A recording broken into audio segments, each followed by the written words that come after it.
दोस्तों आइए जानते हैं आज की देश और दुनिया की सिलेक्टेड काम की और महत्वपूर्ण 50 बड़ी खबरों को सिर्फ 10 मिनट में। अगर अभी तक आपने इस वीडियो को लाइक नहीं किया है तो लाइक कर दीजिए।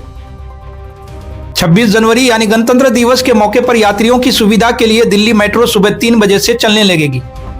नेटो के यूरोपीय सहयोगियों पर डोनाल्ड ट्रंप की टिप्पणियां को लेकर ब्रिटेन के नेताओं ने कड़ी नाराजगी जताई है।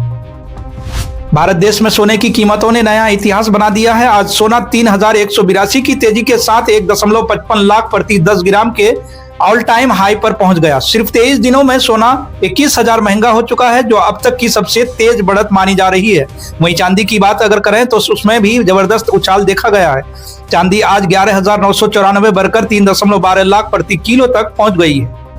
मुंबई में सड़क पर एक डिलीवरी बॉय की बाइक सिद्धार्थ की BMW से टकरा गई। नुकसान करीब 1.5 लाख रुपए तक का बताया गया। यह सुनते ही डिलीवरी बॉय रो पड़ा। भराए गले में उसने अपनी मजबूरी बताई, जिसे सुनकर माहौल बदल गया। उसकी बातों ने BMW मालिक सिद्धार्थ का दिल छू लिया। गुस्से की जगह इंसानियत दिखाई और सिद्धार्थ ने डिलीवरी बॉय को गले से लगा लिया। बांग्लादेश क्रिकेट बोर्ड BCB ने साफ कर दिया है कि उसकी टीम T20 वर्ल्ड कप के लिए भारत नहीं जाएगी। इस फैसले से अंतर्राष्ट्रीय क्रिकेट में हलचल मच गई है। पिछले कई दिनों से इस मुद्दे पर BCB और ICC के बीच बातचीत चल रही थी, लेकिन सहमति न बन पाने के कारण अब BCB ने अपना रुख स्पष्ट कर दिया है। ICC इस फैसले के बाद आगे के विकल्पों पर विचार कर सकती है। अमेरिकी राष्ट्रपति डोनाल्ड ट्रंप के बाएं हाथ पर बड़ा नीला दाग देखकर लोग हैरान रह गए। इस जख्म को लेकर सोशल मीडिया और मीडिया में कई तरह के सवाल उठने लगे। ट्रंप ने सफाई देते हुए कहा कि टेबल से हाथ रगड़ जाने की वजह से यह निशान पड़ा है। हालांकि इस दावे पर कई लोगों को यकीन नहीं हुआ और अटकलें जारी रही। इसी कारण ट्रंप के हाथ का यह जख्म चर्चा का विषय बन गया। थाईलैंड से उड़ान भरने वाला आजूर एयर का रूसी विमान चीन के आसमान में संकट में फंस गया। विमान में कुल 238 यात्री सवार थे, जिससे यात्रियों में दहशत फैल गई।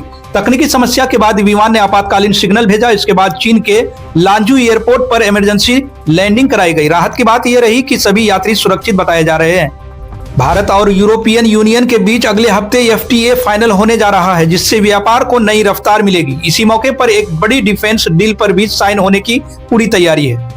India UAE security and defence partnership भविष्य के रक्षा सहयोग की मजबूत नींव बनेगी। यह समझौता सिर्फ हथियारों या सैन्य उद्योग तक सीमित नहीं रहेगा, बल्कि भारत और यूरोपियन यूनियन के बीच सैन्य तालमेल को नई ऊंचाइयों तक ले जाने वाला साबित होगा।